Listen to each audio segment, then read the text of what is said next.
Proactive braking techniques for heavy vehicle driver trainers. Air brakes are a type of braking system commonly used in heavy vehicles like trucks, buses, and commercial vehicles. Unlike the hydraulic braking systems found in most passenger cars, air brakes use compressed air to operate. They are known for their reliability and effectiveness in stopping large and heavy vehicles. Here's how air brakes work. Air brakes rely on a compressor to generate and store compressed air in a reservoir. This compressor is typically driven by the vehicle's engine. The compressed air is stored in multiple reservoirs on the vehicle. These reservoirs provide a steady source of compressed air for the braking system. Brake chambers. When the driver presses the brake pedal, it activates a valve that releases compressed air from the reservoirs into brake chambers located at each wheel. There are typically two types of brake chambers used in air brake systems: service chambers and spring brake chambers. Service chambers. These are responsible for applying and releasing the brakes during normal braking operations. Spring brake chambers. In addition to service chambers, heavy vehicles equipped with air brakes often have spring brake chambers. These chambers provide emergency and parking brake functions.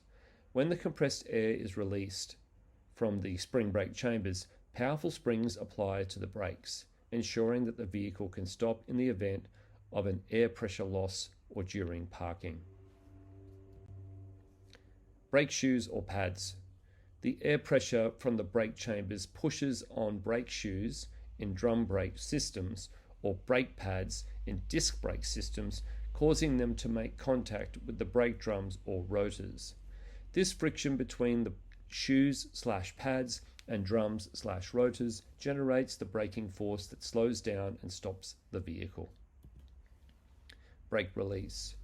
When the driver releases the brake pedal, the air pressure in the brake chambers is released, allowing the brake shoes or pads to retract from the drums or rotors, releasing the brakes. Advantages. Air brake systems are preferred for heavy vehicles because they offer several advantages, including their ability to handle the high demands of stopping large and heavy loads, better heat dissipation compared to hydraulic systems, and the ability to provide a fail-safe emergency braking mechanism if there is a loss of air pressure. Proper maintenance and regular inspection of air brake systems are crucial to ensure their safety and reliable operation in heavy vehicles. Teaching proactive braking techniques. Teaching proactive braking techniques to learner drivers is important for promoting safe driving practices. Proactive braking involves anticipating potential hazards and adjusting your speed in advance to avoid or minimize the impact of those hazards. Here are some steps and tips for a heavy vehicle driving instructor to teach proactive braking techniques to learner drivers. Explain the concept. Start by explaining the difference between proactive and reactive braking. Reactive braking is when a driver only applies the brakes after they've identified a hazard, while proactive braking involves adjusting speed before reaching the hazard. Hazard recognition. Teach learners to recognize potential hazards on the road, such as intersections, pedestrian crossings, curves, and traffic congestion. Emphasize the importance of scanning the road ahead and being aware of their surroundings. Following distance. Teach learners about maintaining a safe following distance from the vehicle in front of them.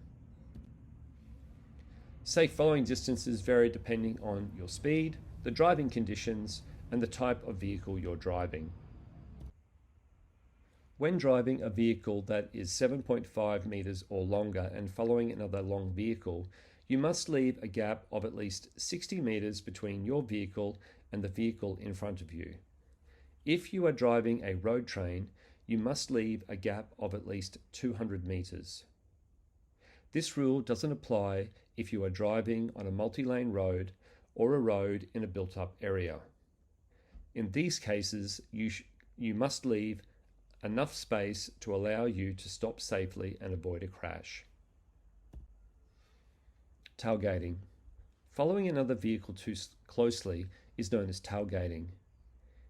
If you tailgate, you may not be able to safely stop in time to avoid a collision. Speed management. Emphasize the importance of adjusting their speed when approaching potential hazards. Teach learners to reduce speed gradually by releasing the accelerator pedal early rather than relying solely on the brakes. Trucks and buses must use low gear, such as down the Toowoomba Range. Braking techniques. Instruct learners on proper braking techniques.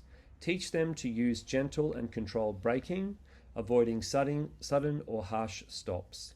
Explain the potential consequences of locking up the brakes and loss of steering control.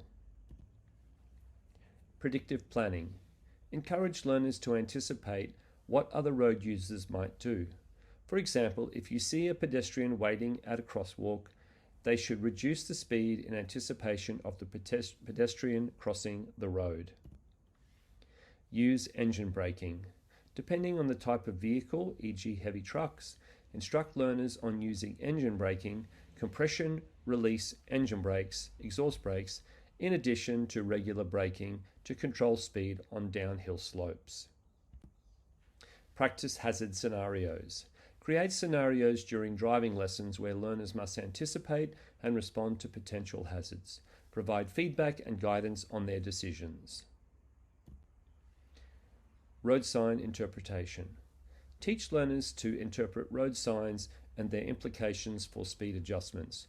For instance, when approaching a warning sign for a sharp curve, they should proactively reduce speed. Simulation and visualization. Encourage learners to mentally simulate potential scenarios on the road, thinking about how they would react in advance. Visualization can help drivers make proactive decisions. Feedback and reflection. Provide constructive feedback after each lesson, emphasizing the importance of proactive driving and areas for improvement. Practice and reinforcement. Regular practice is essential for honing these skills.